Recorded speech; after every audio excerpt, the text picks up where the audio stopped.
Hi everybody, it is Deb from Deb's Canada. Welcome. Thanks for coming out with me today. Today I wanted to talk about a narcissist supply cycle. I know there's been a lot of questions about who the supply is and all of that good stuff. So let's go over that a little bit. So who are they? Who is a narcissist supply? Well, they're actually a combination of different people and different groups, really. So I'm going to go over these groups really that are supply.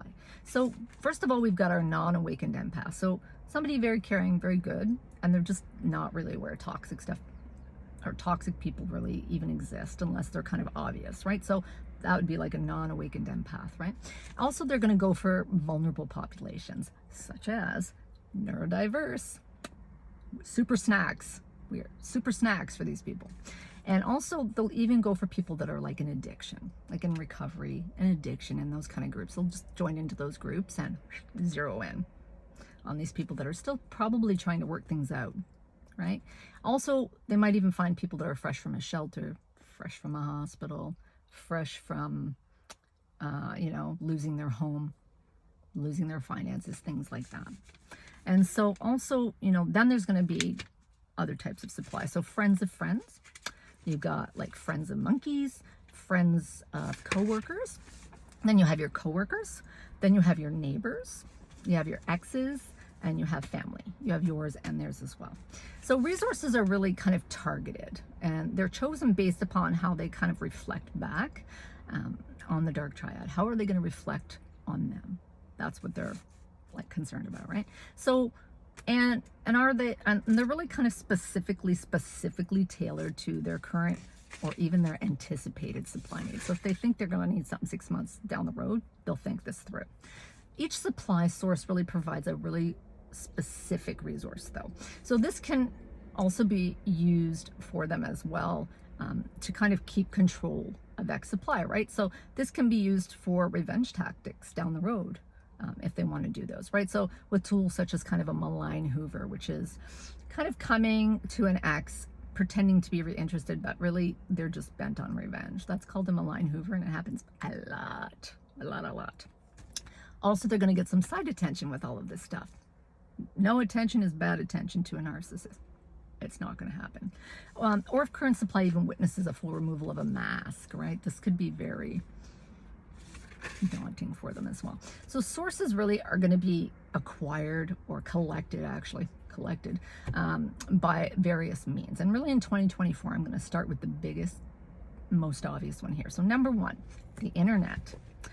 And they're going to use the internet to go on social media, make comments on people's pictures, blah, blah, blah, blah, blah. But they're also going to have hookup and dating apps, and they're going to have plenty of them under fake names.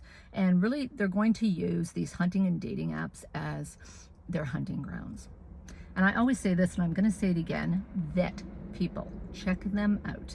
We vet employers. We vet, people that are going to wash our car. We check into this and we check into that. Why would you not check into someone that wants to share your life? You see what I'm saying?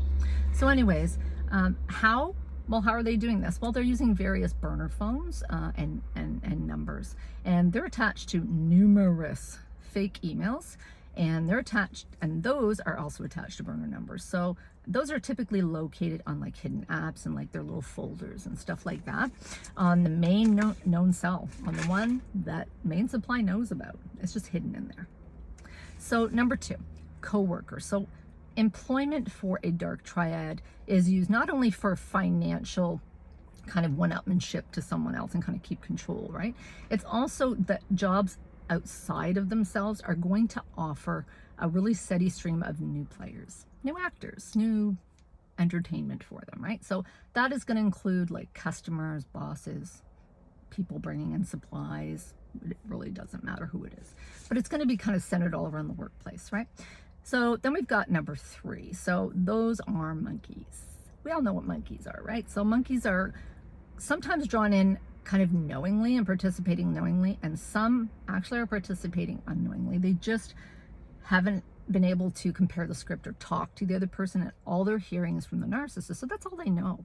So we can't blame all the monkeys all the time, but usually, honestly, the monkeys, and they can be your family, the narcissist family, either one really, but Usually they're people who don't really see them often enough, so they'll see them like every 3, 4, 10 years, whatever. So, and they'll see them at their best. They see the narcissist happy and they're having a good time. Like, they don't really see a problem, right?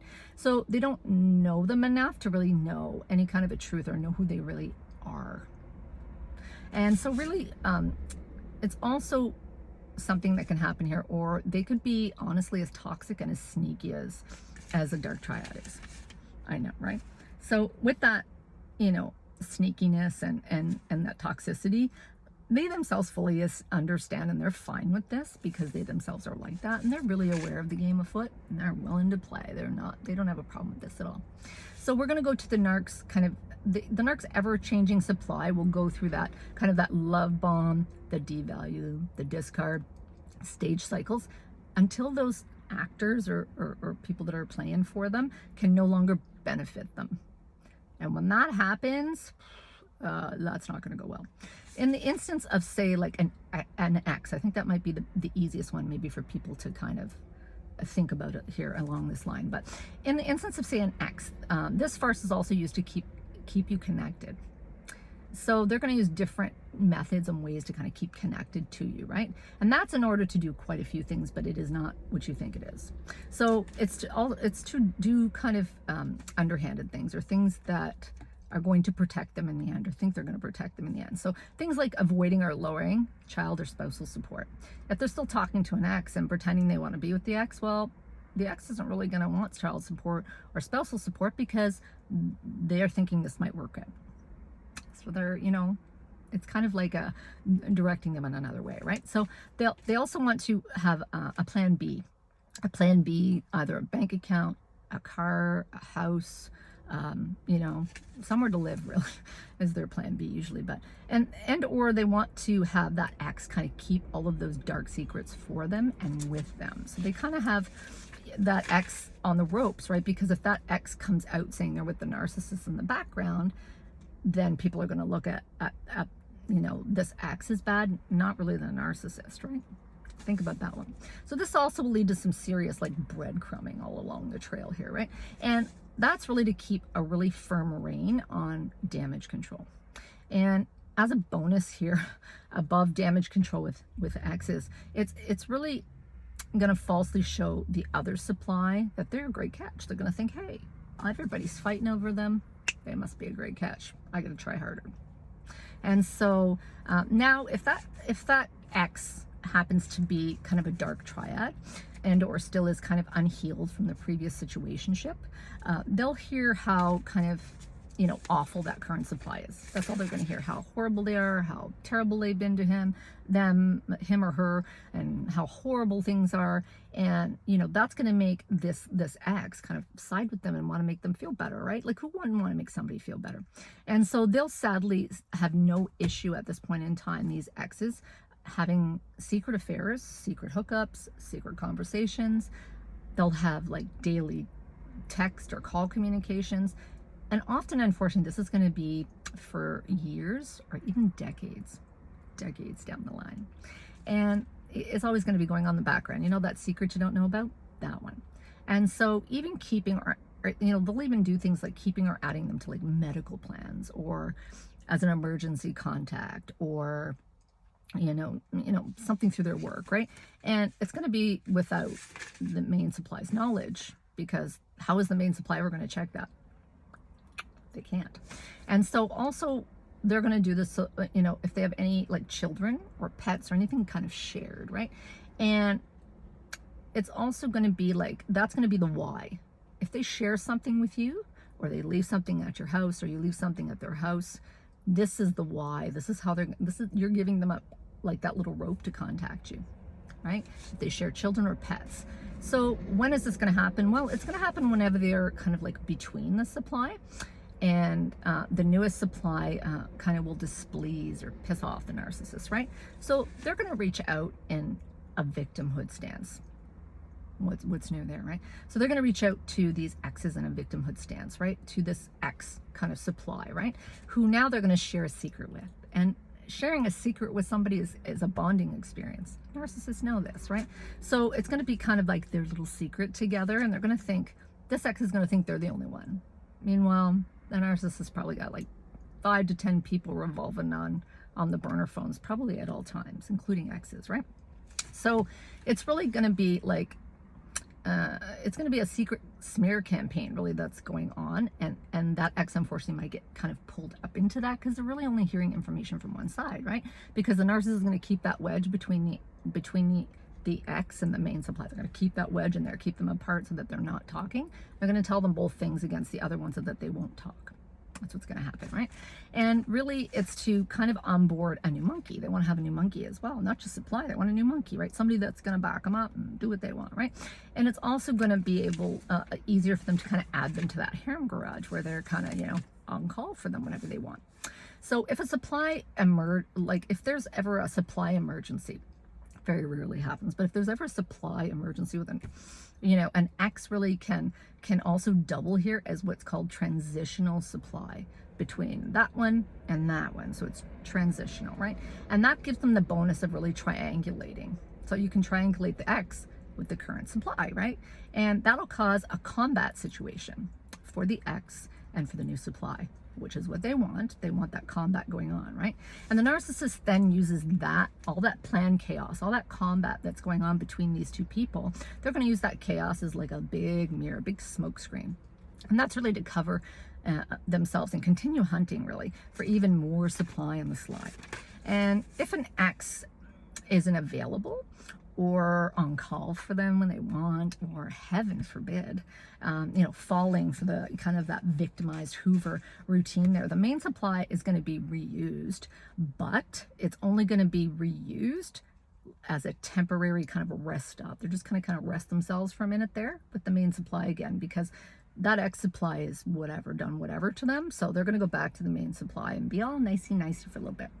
And they're just going to be reused really until they're found something else in the background again. But it's only going to be kind of a temporary rest stop for them. They have no permanent plans of staying with this at all, with the main supply. And really it's to keep getting those control needs met. As long as those control needs are met, which they must always be met with a narcissist, one way or another, they must be met. And, as long as those are met, they can just be free again. They're going to just re-hunt. They're going to start hunting again. They're going to restart that in secret all over again. What's going to constitute a supply emergency? So there's very specific situations that are going to constitute what's called a supply emergency. One of them would be, them kind of wanting a safe landing pad. And they want a safe landing pad with a pre-trained supply, with somebody that is diehard and is going to, always pine for them and all this nonsense, right? Also, they want this person for convenience. So maybe this person lives in their town. Maybe this person lives by their work. Maybe this person lives by your house. Whatever's convenient for them is where they're going. Just like a drive-in, really. I know this sounds terrible, but so from the narcissist's viewpoint, main supply might have, disconnected, and or maybe, God forbid, is giving them trouble or saying no. That is going to be a supply emergency. So, or there could be so many numerous ways. But the next one here would be they finally have finished squandering all the resources of the main supply, or even the ex supply or monkey or whoever it is, right? So they're finally just kind of squandered all of these things. And we're going to go into the next, kind of the last two here, which are, also main supply. If they become seriously ill, sick, or, they can't babysit the kids anymore, they can't clean the house anymore, they can't make money anymore, they can't look good anymore, whatever the situation is that might affect the narc, or reflect back. Remember at the beginning we were saying reflect, right? So this is where that's going to come in, when these supply emergencies are going to crop up for them in their minds, right? And so also if perhaps a main supply simply stops supplying, they just say no, they're done, they don't want to be anyone's supply, they don't want to be used anymore, they want something of substance, this will also cause a supply emergency to a narcissist. This will also cause what's called, I call it hiding under the rock. I phrase it, I don't know if it's a real thing, but they will hide meat under rocks like a crocodile. So they'll have supply here, supply over here, and have these two going in chaos, and they'll have some monkeys over here smearing you. And it just becomes quite chaotic for everybody involved, really. So I'm hoping that somehow I've kind of cleared a little bit of that up. And if anybody else have any other questions in regards to kind of supply or anything more detailed than that, they can certainly kind of drop me a line. And I really so appreciate you guys being here with me and sticking it out. I'll see you next time. Bye.